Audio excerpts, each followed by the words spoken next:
The rupee is back under pressure, weakening about 0.2% to 95 rupees and 60 paise against the dollar, hitting a 2-week low. The trigger is that the RBI has shortened the NRIFX swap by about 1 month, a move that has surprised the markets. Remember, the scheme had already attracted more than $50 billion, and Bank of America estimates that total inflows could potentially reach around $80 billion. So any curtailment now raises concerns over future dollar inflows and rupee support as well.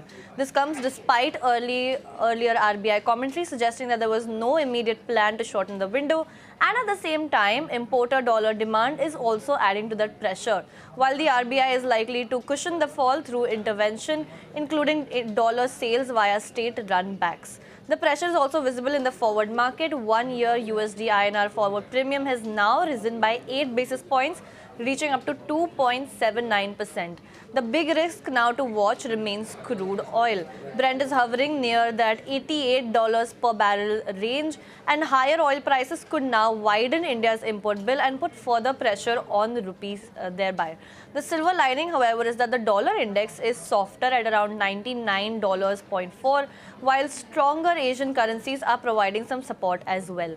So for the rupee right now, it's a tug of war between RBI intervention and external pressures, with crude and dollar inflows both remaining key variables to watch ahead.